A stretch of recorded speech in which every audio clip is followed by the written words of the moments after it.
So when we think about how we're going to treat these things, we obviously have to think what the cause is. So problems in the outer ear, what may be your experience with that? Well, you may get some wax, and this is very common now, particularly as people can't access, unfortunately, wax clearance services in primary care. We're seeing a lot of patients now who are getting wax impacted in their ears and also getting infections in relation to that, because when you get impacted wax, it often gets infected. You may get what we term infection in the outer ear, or otitis externa, and this is very, very painful. This is a really sore condition with discharge, and your ear may well swell up and so therefore give you hearing loss as well. If you're unlucky or a little careless, you may get a foreign body stuck in your ear.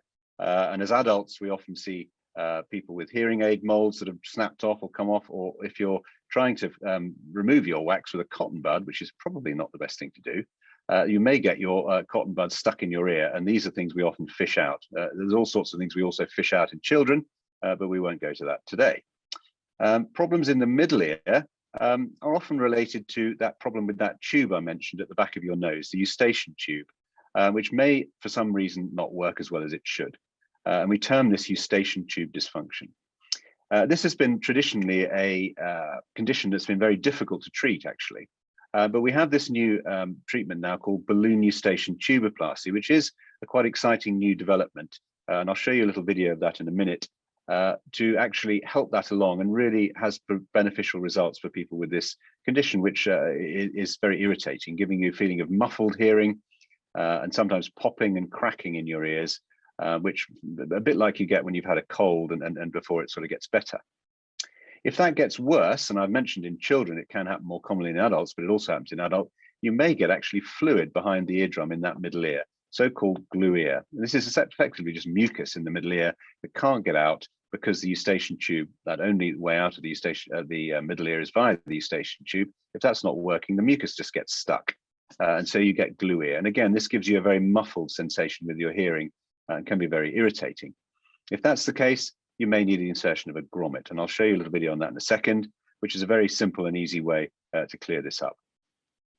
Occasionally, very unusually, you may get disruption of those little bones of hearing, those 3 little bones of hearing I described earlier. That may give you a hearing loss, but more seriously, you may get something called a cholesteatoma, which is a very deep-seated and progressive infection in your middle ear, which can lead to some quite severe consequences and really bad side effects. So if you certainly have a smelly, nasty discharge that's not getting better, it's really worth seeing someone sooner rather than later to exclude a cholesteatoma, which, if it's there, does need quite extensive surgery to treat.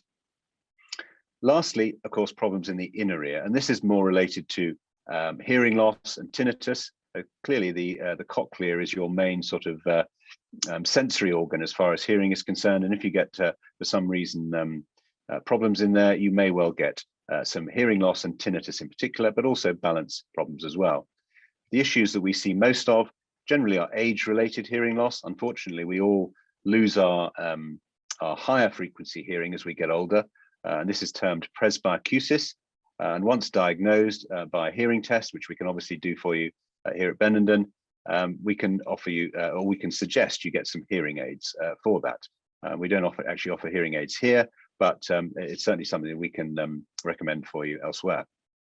Meniere's disease is a disease where basically you have too much fluid in your inner ear, in that cochlea I described to you earlier, and that gives you the classic triad of symptoms, as I said earlier: the hearing loss, the tinnitus, and the vertigo or the dizziness. That's a condition that I won't go into more detail here, but again, would be something that we can diagnose for you here at Benenden by examining you and performing a hearing test. Lastly, acoustic neuroma. This is a benign tumor on the hearing nerve. So that hearing nerve that goes from your inner ear into the brain can get a benign tumor of the Schwann cells, which are the cells which surround that nerve. And that leads to often a one-sided inner ear nerve type hearing loss, and also potentially one-sided tinnitus, which is unusual. Tinnitus is usually both sides if you're going to get it.